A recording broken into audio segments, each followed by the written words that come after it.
Hey. Hey. Back in the studio. Yep. We've got some different lighting today. We have different lighting. We're trying this one out. I think it looks really good from like the iPhone perspective. Your skin looks insane. I mean, that's like the best compliment I could ever get. Your skin looks really good too. Thank you. You guys, I talk about this basically every episode, but Jackie's skin is next level. You could tell me this every day and it'll never get old. It's like by far my favorite compliment. I mean, I hope that one day we're 50 together and still saying those things together. One can only hope. 50 is my scary number, I'm going to be honest. Yeah, I mean, it's like not that far off, you know? That's why it's really scary. I know. And you're about to have a birthday too. I am. Yeah. I'm like not a huge birthday girl though. Like, yes, it's fun to celebrate myself every once in a while, but like, I hate the pressure of other people in my life feeling like they have to show up for me on my birthday. That's fair. Because I'm like, you don't have to. Not every year, maybe big ones, you know? And like, honestly, when I was playing overseas for a majority of my life, like my adult life, I never got to celebrate my birthday because I was always there. So there was like the first few years getting back to like America, it was like, okay, like I actually did stuff and I was into it, but now I'm over it. Yeah, That's kind of, I didn't even think about that. Yeah. That you were overseas for so many years. And that just impacts holidays, birthdays, all those things. I mean, literally everything. That's a wild, girl. But, well, I'm still going to celebrate you in some way. Yeah, I know. And you did the sweetest thing for you and Carla, the sweetest thing for my birthday. I mean, it wasn't that sweet. I thought it was really But it was, we just wanted to spend time with you and show you our favorite winery in Oregon. Lucid Wild, people. This winery, unbelievable. Shout out to Lucid Winery. Like, bougie. If you haven't been, you need to go. It's the best winery in Oregon. So, we're going to do things a little different today. We're going to switch it up. You guys are going to hear a lot more of just Jackie and I off the cuff. Like, just being just truly a little more us. And because these are just like, this is the way we are, in real life. And I think it's like okay to point out that we decided to do this episode last night because of the events that happened last night, which was the Love is Blind season 9 reunion. And we were like, we have to capitalize on this moment. We have to, because let's be real, people. We love sports, like traditional organized sports, women's sports. We love sports. But we also have other kinds of sports, which is reality TV. Yeah. Jackie, like when I met her, that's something we totally connected on. Oh, yeah. And then we both realized how much we were obsessed with Love is Blind. Yeah. And actually our boss at Nike, who's like very, very professional, like one time opened up and was like, I love Love is Blind. Yeah. Like, it's like, that's it. Everyone has a little bit of a guilty pleasure. I remember at one point, I can't even talk about my guilty pleasure at one point because it's so embarrassing, but like my mom got me hooked on 90 Day Fiance. Dead. It's disgusting. But like, yeah, that was my old one. Now, I mean, I don't even think, like Love is Blind is fine. Like it is what it is. It's reality TV. That's a hard word to say. Like it's not though.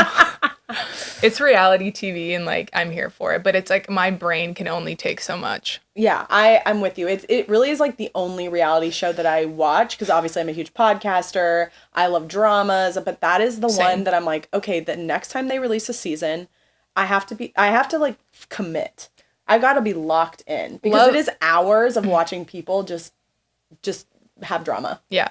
So Love Island or Love is Blind? Love is Blind for me. Love Island for me. Interesting. Okay. We'll agree to disagree then. Yeah, like Love is Blind just takes a ton of energy out of me. It does. Like it's emotional capacity. I mean, so does Love Island for sure, but like I think I don't know. I have to be in a very specific mind space to watch these shows. So we're going to talk about a couple of things today. Obviously, recent events with Love is Blind. That is wild. And then we're also going to talk about CBA again, because this is also like a reality show in a lot of ways. Honestly, it is. I know that's probably being a little, that's maybe not the right way to frame it, but it's crazy to watch. We're watching history unfold. And it's just such a hot topic because there's so many people, specifically women, who are so invested in this because it's the WNBA is at the tipping point of something really special. And a lot of different industries are watching as well. So it's just a huge moment, as we all know. And let's just call out the fact that this week we did a post on what happened during the 1983 NBA-CBA deal. In reading the New York Times article that discussed this landmark union deal for the NBA, there were so many parallels to where we are today. Even just looking at the revenue breakdown. Right. And it's just, so, and like the NBA took a chance on the players, and they're a multi-billion-dollar industry now. So take a chance on the players. Take a chance on the players. We've been saying this. Everyone's screaming it. And now the NFL is even on board. That's true. Anyway, so let's talk Love is Blind first. One word to describe. You go first. Sleep fest. Literal sleep fest. Okay. I was bored. I felt like the only one that wanted smoke was Madison. She came in, she looked like she was ready to fight. And I felt like everyone else, it was just too amicable. And I'm like, I want the drama. I want to see the real shit be talked about. Like, there was a lot of things from each character that I was like, why wasn't this addressed? So, Sleep Fest. I was going to say therapy session. 2 words. That's fine, too. It just felt like I was in an adult therapy session. Yeah. And I text you this. I could not handle the intros where they were walking down and the audience was just like dancing. Yeah, it was a lot. I was like, what am I watching? They were outside, I think, too. Yes, it looked like everyone was cold. There was a wind. Everything was windy. I was like, who produced this? What was the setup? Like, who did that? I don't know. It was a really interesting setup. It was really interesting. And the audience reactions, that's honestly one reason I show up for the reunion, is to see audience reactions, because these people, are the super fans of the show. Yeah, but also, responses. Girl, why in the fuck was Chris Paul in the audience? I have to say it. Like, God. Number one, I didn't love who was in the audience. I was like, where is like the celebs? Like, where are like the people, Preach. And then randomly Chris Paul. And then the shootout segment was far too long. I'm like, the reunion, every minute of the reunion, I am locked in. I'm like, they need to take advantage of every fucking minute of this reunion. Preach. And that segment of them shooting out for the ring, I was like, this is too fucking long. Let's use a sports analogy. They took a different type of shot on this reunion and they missed. They fucking airballed. So let's start with the people. Okay. Sorry, I'm getting carried away. I love it. It's great. Like, let's just call the whole nature of the performance was just whack. It was just underwhelming. So bizarre. Underwhelming. That's a good word. Yes. Also bizarre. Like, when Chris Paul popped up, I'm like, I go, Jackie, this, literally, we have to talk about this on our podcast because our podcast is about sports. Yeah. And here we are. But I'm just like, what the fuck that was so crazy. It was so random. Also, you could tell he's like, what am I doing here? But thank goodness he said like, oh, let's shoot for the ring. Like, that was funny. Good job, Chris. Yeah, that shoot for the ring. That was great. She got it back. She did. I was like, okay. It was interesting. I had mixed feelings on her getting the ring back. And I'm also like, why did he want the ring back? I don't know. It was a weird thing. I think that was a weird thing generally, but it was a huge hot topic online. Everybody's like, what the fuck? That's fucked that she didn't give the ring back. All this stuff. And so a lot of how I think they built the reunion was based on feedback from people online. Makes sense. Which makes sense, but I think they went in a really weird direction with it. Yeah, because I don't think they also hit a lot of the topics that should have been discussed either. 100%. And I felt that what I was hoping for was more drama. I mean, yeah. And it really did feel like an adult therapy session. I literally walked away saying, I'm impressed these people are so poised. Right. And so respectful. But here's my take on that. I'm like, I think that it was created in that way when, like, there could have been more real conversation and real drama in the reunion because I thought the questions that were asked weren't the right. I mean, yes, there were some good questions, like some obvious questions that Nick and what's her name? Vanessa. That Nick and Vanessa had said, but like there was a lot of questions that were missed, in my opinion, too. They were softballs. Fucking softballs. Because I've seen Vanessa go to town on previous seasons, and she's also gotten beat up for that online. But I was like, why this? Not one couple ended up in a marriage. Not one. I think it was the first season that happened. Yeah. Where like nobody said yes at that altar. And I'm like, you really could, like, they should have used that as a pinnacle moment because it also shows people that maybe this show isn't working, like, I mean, it didn't work in Denver. That's for sure. Work in Denver. Like, girl, these couples were collectively fucked. And they were all like sleeping with each other after too. I mean, hello, it's a cesspool. Come on. Like, what's the dude's name that Megan didn't choose? Mike. Oh, Mike, yeah. Mike's pool party had everyone turned and had everyone sleeping with each other. I would have done anything for you and I to be like in the hot tub just watching. Yeah. That whole thing unfold there. But I'm like, what a messy pool party. I wish I could have seen what was up. I feel like we're in that phase of our life too where we're not doing that kind of stuff anymore. No, we're not. So we're just analyzing, being like judging the fuck judging, like being people. the domesticated bitches. Yeah. But it just sounds so messy. It was so many ways. messy. All right, let's talk about Sparkle, Megan, and Jordan. What's your take?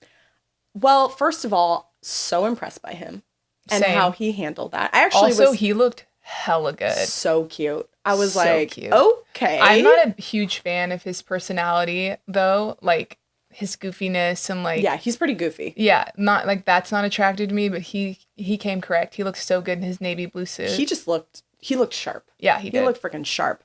But I felt for me, as far as substance goes, I think their situation was probably the most substantive as far as like really deep things that happen. You know, as a parent, I said this to Nick, I go, if we got divorced, God forbid, I could not even imagine what it would be like to have to make those choices of who you introduce your children to. I mean, that is like a whole nother level of just psychology and just stress and all this stuff. And so I felt he handled it so well. I also felt she responded really well. Same. Because I'm sure that was really hard for her to hear.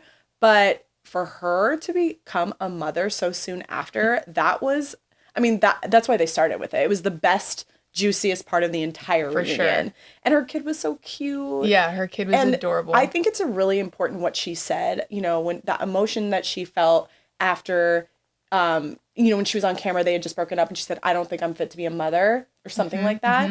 Or maybe I'm not fit to be a mother.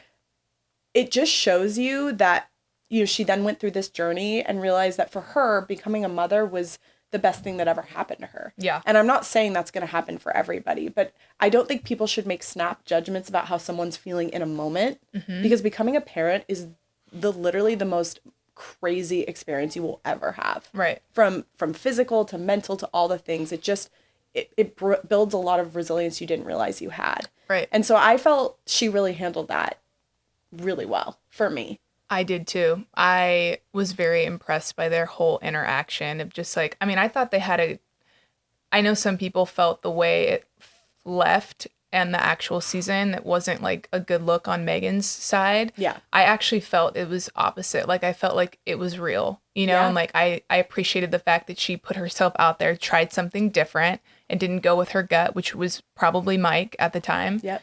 And went against it. And she, you know, his son, what's his son's name? Luca had diabetes. Her dad had diabetes and there was that connection there too. So, and then she realized in the end, like, look, like maybe I'm just not ready for this. Like she wasn't selfless enough at the time to take on someone else's child. Yep. But then, you know, she found her person and she had her own experience and had her own baby and she looks very happy and she looks, I don't know, it was just a very amicable parting between the two. And I think he still kind of has feelings for her just based on like his reactions. And like, I felt like, you know, he probably would have wanted to see it through a little bit more. Totally. But yeah, that's my take on them. Yeah. For me, they were my favorite couple throughout the whole season. Yeah. Who is your least favorite couple? All of them. I mean, I really liked Allie and Anton too. Yeah. I thought they were hella cute. Like first and foremost, hella cute, both of them. And I thought they were the one couple that was going to succeed. I thought so too. And I was just a little shocked in how it unfolded. And like her talking about his flip-flops and like his walk, she got the ick. She was off him after that. Yeah, she was like, no. But like, okay, a little shallow for sure. I do think like as you saw them unfold, I don't think they were right for each other. No. I think that like, she wanted more substance. She wanted more conversation. She might have wanted someone that was going to be more attentive to her needs and taking care of her because that's their culture. And like, I have a lot of friends that are similar cultures and like, that is the way it is. And I totally understand that and respect that.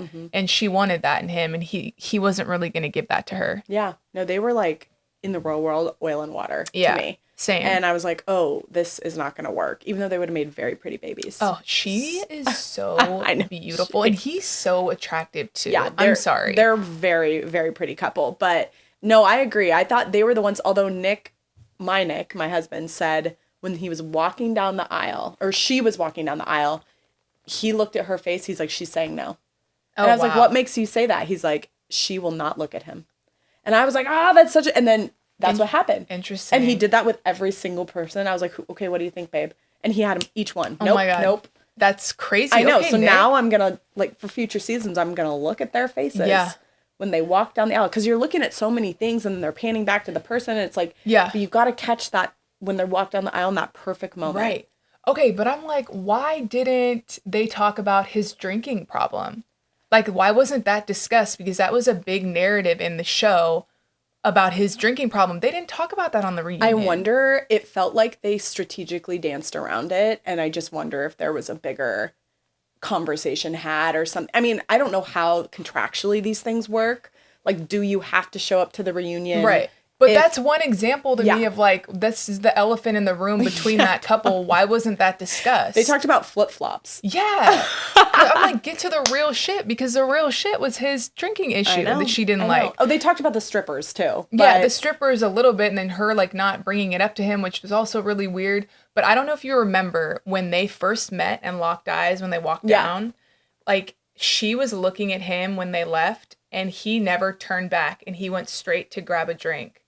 So I remember that because I was like, oh, he didn't like turn back and look at her. He like went straight to go pour some champagne.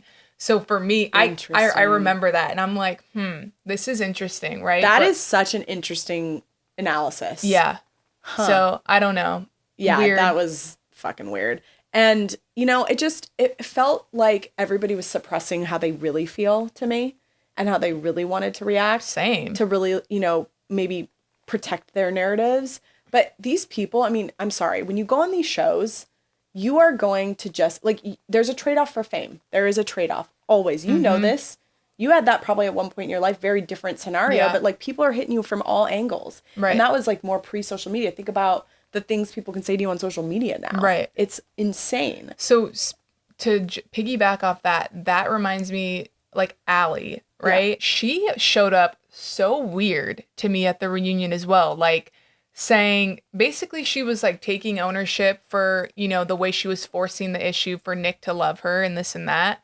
But like it was just, I don't know. Number one, she always looks high to me, hella high. Like her eyes are always very droopy. So I didn't know if she was on a good one, if she had a gummy before, if she had. I would have had a gummy if she had drank. I don't know, but she did not seem into it. Her whole piece in the reunion was so small, and I'm like, you were a fucking hot mess on the show. And I'm like, who is this person? She must have really been ashamed of how she portrayed herself in the show, because she was like very contained and very like, oh no, I see why Nick felt this. And she was hella backing him up. When I don't know. It was hella I know how weird. you feel about Nick, so. Oh, Nick. Nick is a girl. Nick is fucked. He's hella fucked. Like, he is literally, like, I agree with Casey when she was like, I don't know if you wrote, like, literally Googled how to fall in love with someone or what to say. Like, he sounds like an AI robot. I mean, he literally sounds like an AI robot. You guys, the whole season, Jackie's texting me. He is her antagonist. He is like this. She's like, this guy ain't it. No. This guy is not it. No, he made me feel so many things because I'm like, what is he, like, he's so calculated with his thoughts and how he delivers what he's trying to say. Yeah. And I'm like, I agree with Casey. I'm like, no, he's not being real. Who is this man? Who is he? I don't know. The world doesn't know. I mean, I think that's wild. He's like portraying a very different person. I mean, he's acting. He's hella acting. You don't actually know who people actually are in these shows. And for him, like, you couldn't even get past, like, you know, the AI response, the ChatGPT response. No, you couldn't. There was not one real thing that man said.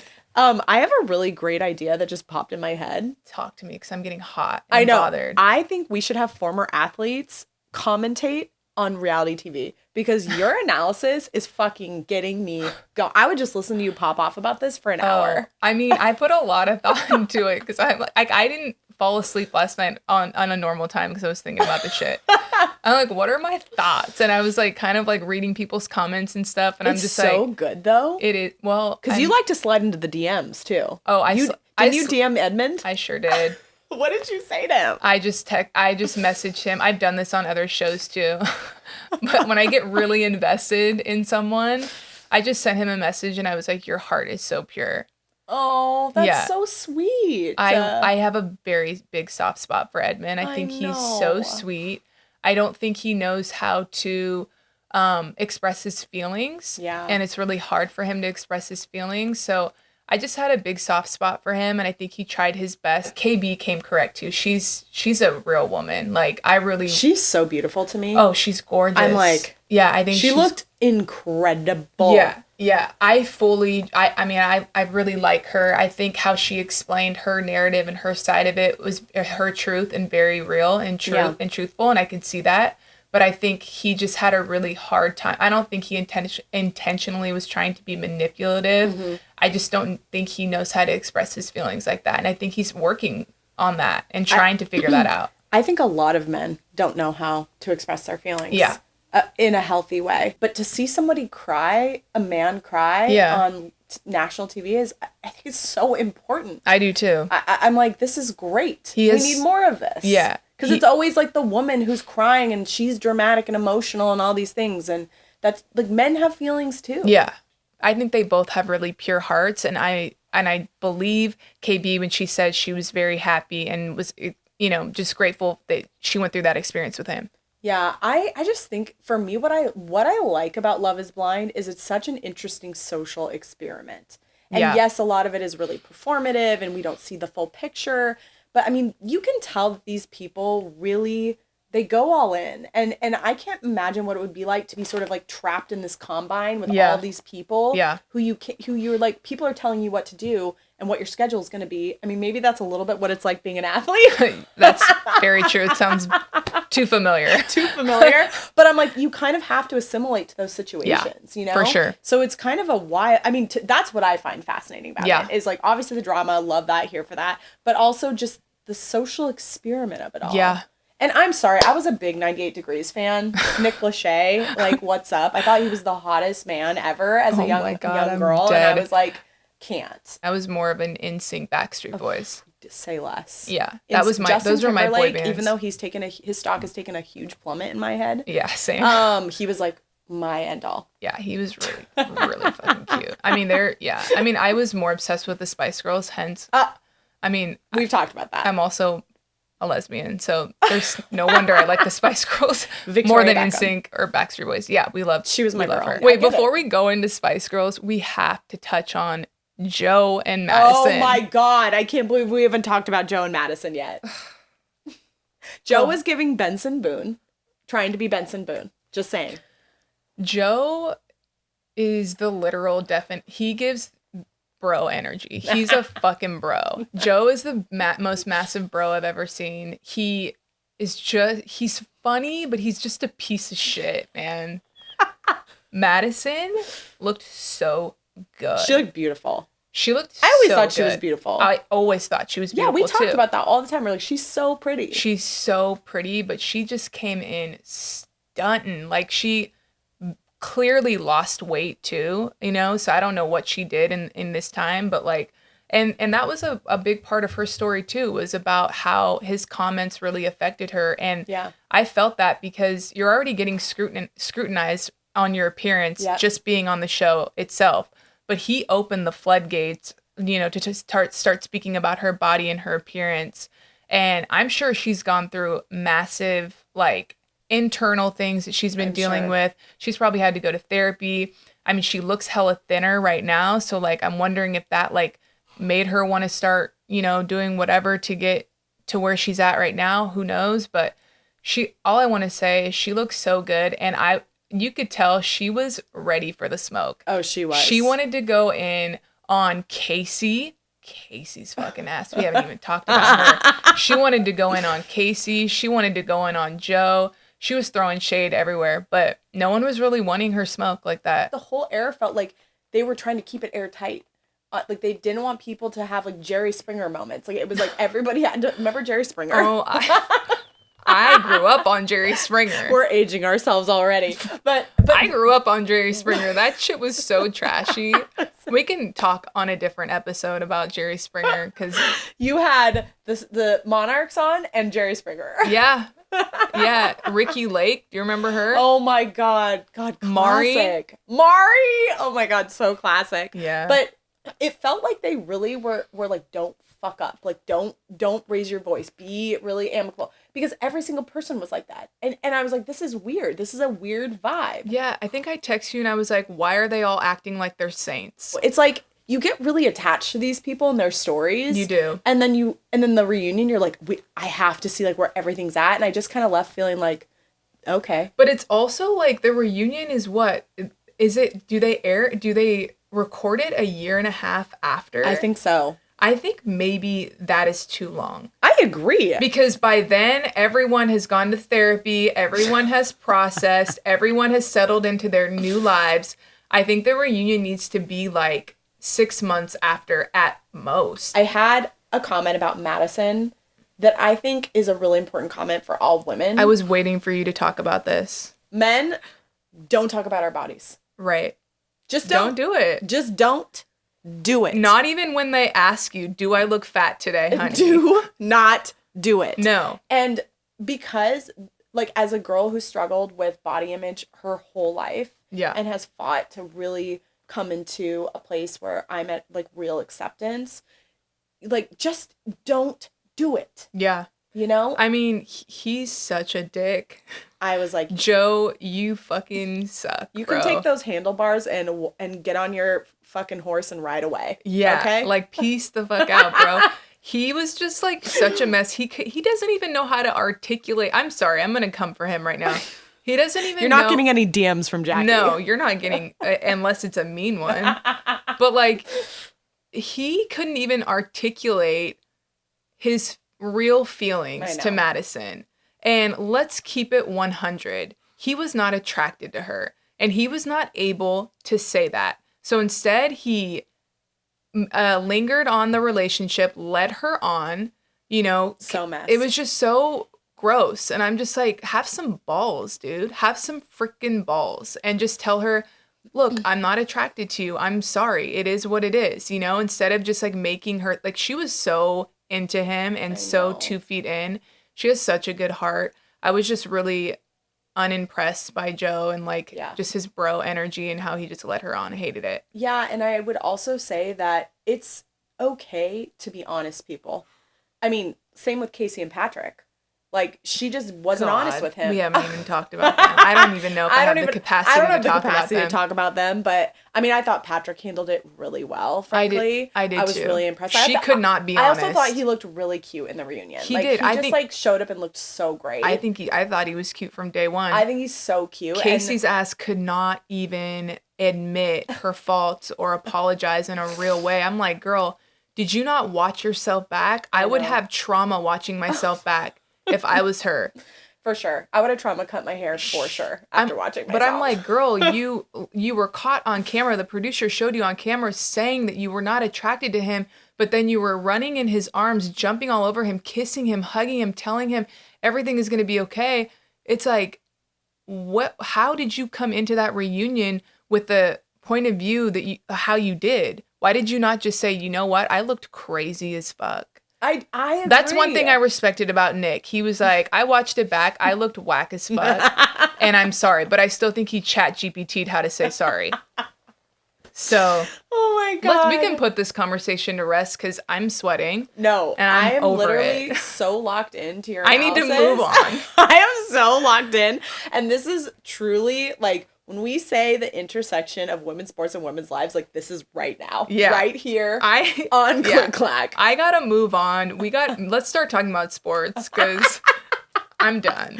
But if you haven't, give the reunion a watch. Maybe. Yes or no? Would you watch the reunion? No. Okay. Don't watch the reunion. And I would say don't watch fucking season 9 of Love is Blind either if you haven't. I haven't even watched some of the seasons because I'm so over it. I'm like, I just get too invested and then I get disappointed. Yeah. Underwhelmed. Yeah. What I say? Snooze fest. Snooze fest. Okay, Jack, we talked about Love is Blind for so long and I'm freaking obsessed with your analysis. Like, truly believe you could be like an ESPN commentator for Love is Blind. Oh my God. Say less. I can commentate better on Love is Blind than I can an actual basketball game. You heard it here, people. Yeah. She's more than her sport. She's more than her sport. But she's got that drive. I mean, she does. She got that grit. Why am I speaking about myself in third person? I don't know. That's it's fine. fucking funny though. Yeah. But so let's just at least quickly talk about CBA, where we're at in negotiations right now. We're going to do a much bigger episode on this because there are so many nuances and we want to come correct when we talk about our perspectives here. Mm-hmm. But as of this recording, which is October 30th, the league has asked the players union for an extension, correct? Yes. Great. I think one thing you should tell everybody that I thought was interesting is what is the difference between a lockout versus a strike? Mm-hmm. And just tell them what that means. Because if the players say no, or the players union says no to the league, that's considered a strike. That's considered a strike. Yeah. But a lockout is when the league says no to the players union. Correct. Interesting, people. Yes. So speaking of reality TV, this is wild, you guys. I know we talked about that at the top of the episode, but things are going to unfold a lot over the next few weeks. I'm super stoked that we don't have to be on Halloween thinking about CBA right now. Personally. I mean, hopefully not. If the union says no, right, then we on strike. Yeah, but history states in the past the CBA negotiations have extended to about January. So historically, in 2020, in 2008, in 2014, I'm not exactly sure if those years are correct, but I think more or less around that, like all those CBA negotiations like settled around January. Yeah. Okay. That's really good to know. So it's wild times, you guys. Like we said, we wanted to reference it just based on the timing we're recording this and just encourage everybody to pay attention. Make sure you're following the most credible sources, right? When we're hearing news about this, and just be really thoughtful about what you're sharing. For sure. Because this is a freaking twister. Yeah. Like of a situation, right? I mean, like you alluded to it earlier, it's kind of like a reality TV show. It's like you've had these different like pinnacle moments throughout the year and it's all leading up to this decision, and there's just so much information to unpack along the way. And then once we get to like the final decision, it's like the reunion, right? It's just like, oh God. Can you imagine us unpacking the reunion of the CBA? I mean, we're gonna get there. It's like we're in like episode like 7 right now. Oh my God. I just had an epiphany. What's that? You have great epiphanies all the time. No, like the way you're describing this, it's like episodes. Yeah. We're like at episode 7 right now. We're getting towards the end and like there's going to be a reunion. I'm sorry, but if Netflix doesn't do a series on this CBA period of time in the future, you saw our casting on Instagram. Head over to our Instagram to see what cast members, like Hollywood people we put in current roles. So good.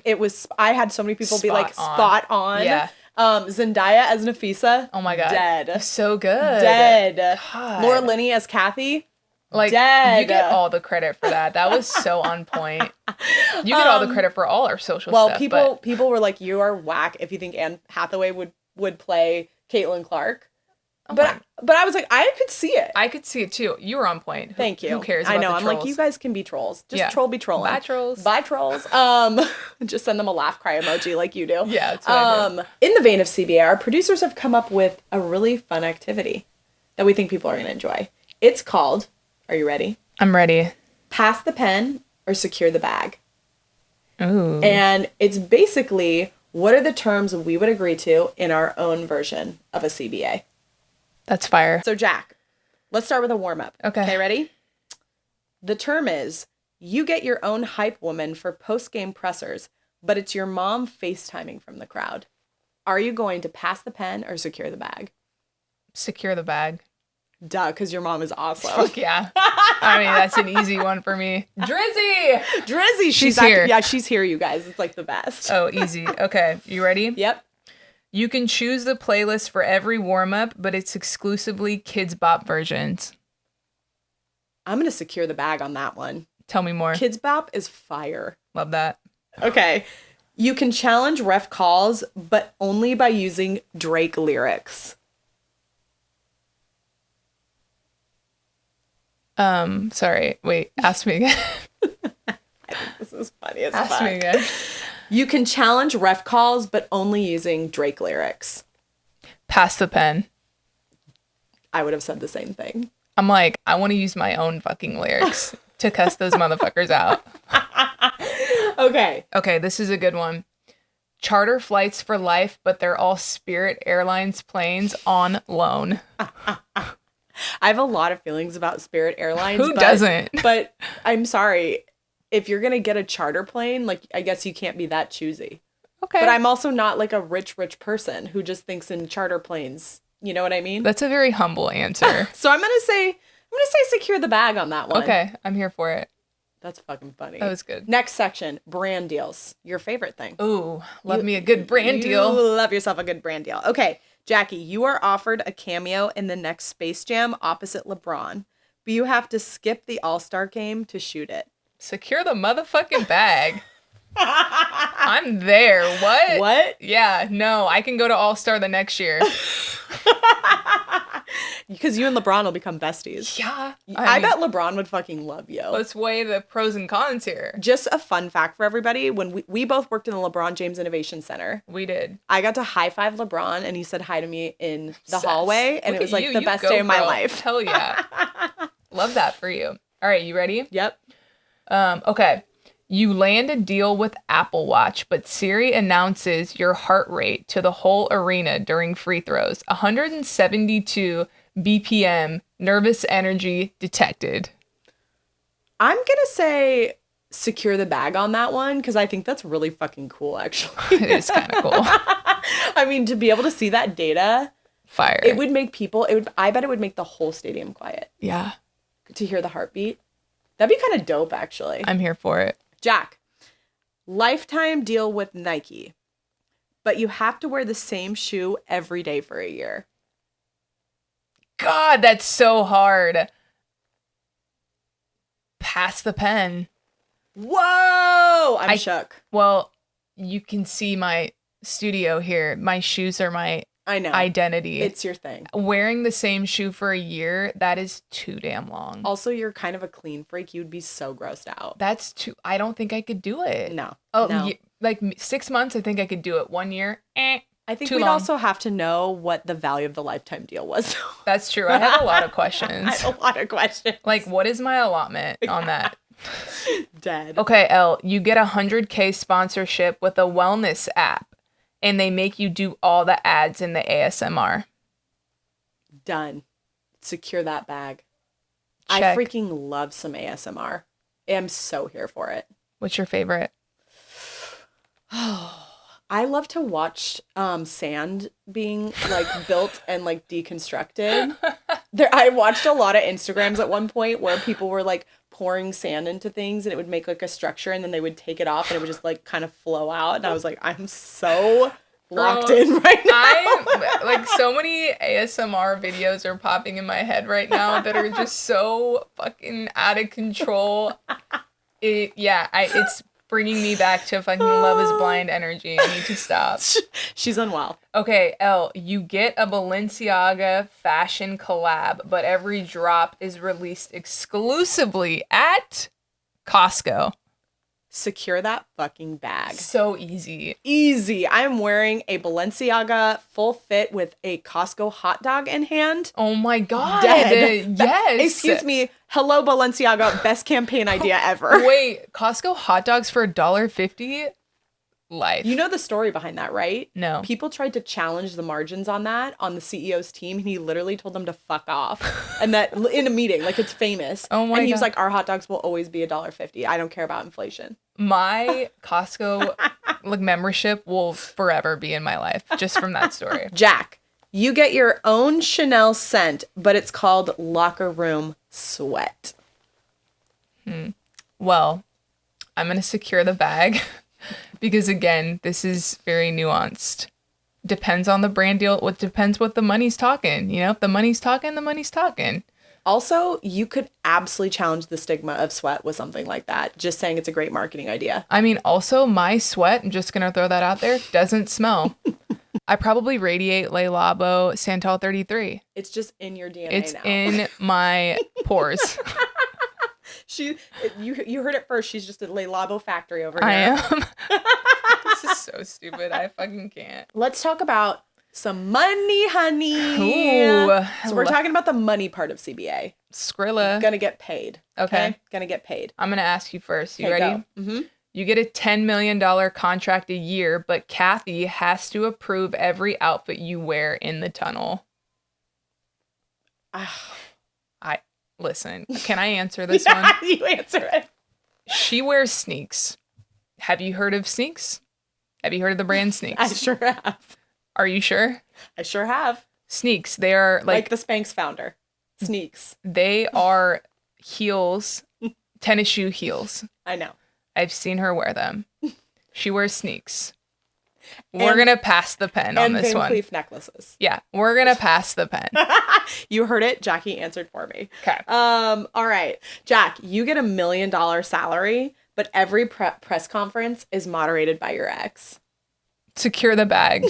Private jet travel. But you have to pull up to media day in your dad's 95 Subaru. Secure that bag. Hell yeah. Are you kidding me? And actually, it would be... Also, Team Subaru. Team I have a Subaru. Jackie is like... Her Subaru is souped. Yeah. I mean, I got a little souped Sub. I love how you're answering all of my questions. Sorry. Let me shut the fuck up. No, I'm obsessed. I'm done. No, because you freaking negotiate on a daily basis. No, This I need to shut the fuck up. All right, Jack. The league doubles your salary, but you have to end every post-game presser with like, comment, and subscribe. Honestly, secure the bag because I've gotten so good at this shit. Hey everyone, just want to bring this to your attention. Please like, comment, and subscribe to all of our channels on YouTube, TikTok, and Instagram. You heard it here, people. That was a special one. That one was for you specifically. I'm getting so good. Whoever put these questions together, bravo. Well fucking done. Okay, Elle, this question is made for you. You can set your own salary, but you have to fight Ellie the Elephant for it in a cage match live streamed on the Studbuds Twitch channel every preseason. Secure the bag. Yeah. Are you kidding me? I would let Ellie kick my ass, number one. Number two, to make it onto the Studbuds stream, dead. I know. Like, it's all the things I've ever dreamed of. Yeah. Elle can just fucking stomp on you. With her bling it to the game bag. Yeah. Made by my favorite she girl, can just Lori Moran. whack you with that. As we said, Kathy and Adam, take note. You now know our non-negotiables. You know all of our terms. Yeah, we have them all laid out. We're about to head off to Halloween. I know when this airs next week, it will be past Halloween. Will we have a strike? Won't we have a strike? Who knows? But let's just hope that things move forward positively. I'm going to take a positive outlook on this. Yeah, I mean, we got to, Yeah. And let's go into this Halloween day tomorrow on a happy note, and let's fucking do it. I know your ass is going to eat a ton of candy. Oh, I mean, I eat a ton of candy every night. It's got to stop. She's like an alien who has like superhuman physique, but she can eat like pounds of candy. It's so fucked. I'm like, if I did, I would be not what I look like right now. Girl, so no, I don't fully understand how that works either. She's gifted, but it's fine. She's got great, because of Drizzy, she's got good DNA. I mean, Steve too. Yeah. But anyways, happy Halloween, everybody. Stay safe. Hope for the best with CBA, and we'll be hitting you with more on that in the coming week. Trick or treat. Watch our podcast. Our third season of Clack is sponsored by Portland Gear, creators of unique, high-quality products inspired by the heart and soul of Portland. Go check them out.